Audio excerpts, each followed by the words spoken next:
So I almost feel bad about this game because of the way it ended up, but it really ended up not mattering for both teams, so it didn't really make a difference. This was an awesome game from my team's point of view. Like I think still were outplayed. We had a lot of zone time, which you can see in this video, and a lot of like play in our net, but we got like 3 goals, which is I'm happy with that. I think if we score 3 goals, it should be enough for a win. And like my team did a good job defensively, made a bunch of blocks, and like they were in playoff mode, blocking passes, blocking shots, and like putting their body on line. So I appreciate that. So it was a good game in that sense. So the first goal was like a guy all alone in front, and yeah, he shouldn't have been alone, but the D went to go like make sure that guy couldn't wrap around, and I'm okay with that in this sense because this guy scores on me a lot.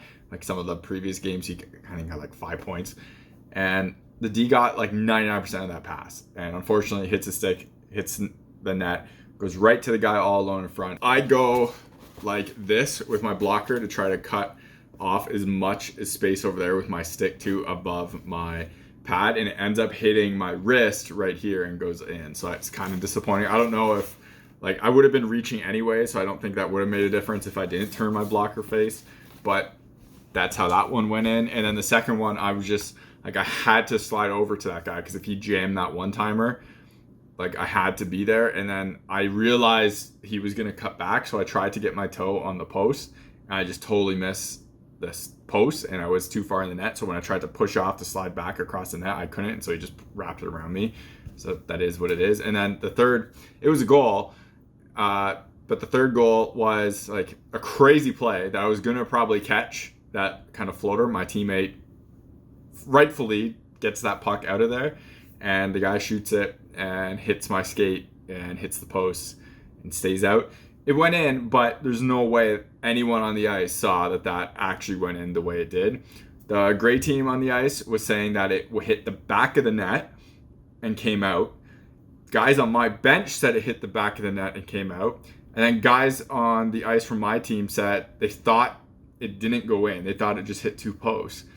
I had no idea because I was on my back. The ref had no idea. He just said he heard a post and saw it under me, and that's all he could go off of. The guy who scored, I know him. I sent him the clip, and I was like, here's the goal.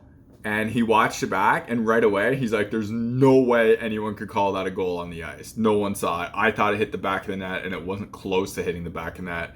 And then he admitted that he never actually saw it come close to hitting the back of the net anyways. He just wanted to try like say it went in. So no one knew that this thing went in, and it went in like that much off of skate, and the way it bounced was just crazy. So I can't blame the ref for getting this call wrong. I actually think he got the call right, because there's no way anyone would have saw that. It's one of the things where, yes, it was a goal, but how can you see that go in? Like, aren't you supposed to be sure it went in? And no one on the ice was sure that went in. Sucks for them that we didn't end up tying them. But they went on to like the next round anyway, so this game really didn't matter in terms of standings or anything. We all, like, both of these teams went forward, so it made 0 difference regardless. But kind of sucks that they got stolen of a tie there, and it is what it is. But again, crazy play, ridiculous play. No one would ever know what that was unless I slow-moed it and zoomed in. When you watch this at full speed, and I watched it at full speed with my producer when this happened, like, what happened there? You couldn't tell. Like, even watching it over and over and over again, you can't tell. You have to freeze frame it, and like you basically have to zoom in to actually see what happened there, because it kind of looks like it hit my pad. You just can't tell until you really go in there. So no way, like, I can't blame anyone for getting that one wrong. That was the closest I've ever filmed a goal or a save on the line, like, ever. That one was nuts. So if you're buying hockey equipment and you want to support the channel, check out the links in the description. In the US, check out links to Pure Hockey. In Canada, check out the links to Hockey Supremacy. If you click those links and make a purchase, I get a kickback from the sale. So anything that comes back from that comes right back into the channel, so I can make more content and doing like real reviews and stuff. I got buy gear to do a lot of the tests for it, so that costs money, and it would be greatly appreciated. Otherwise, if you want to support the channel without buying anything, check out links in the description to Patreon, buy me a coffee. Everything through there comes again back into the channel, so I can make more content and doing real reviews. Y'all ready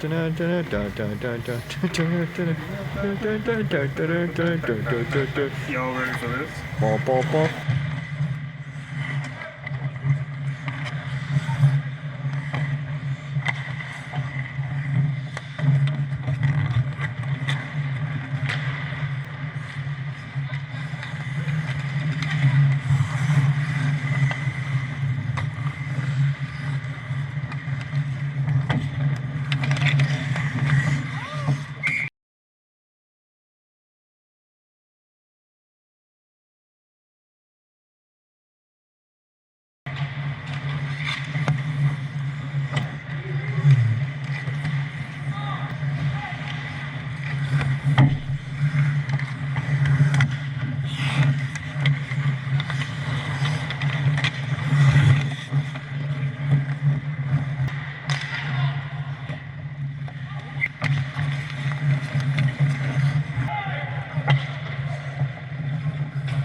watching HockeyReviews.ca.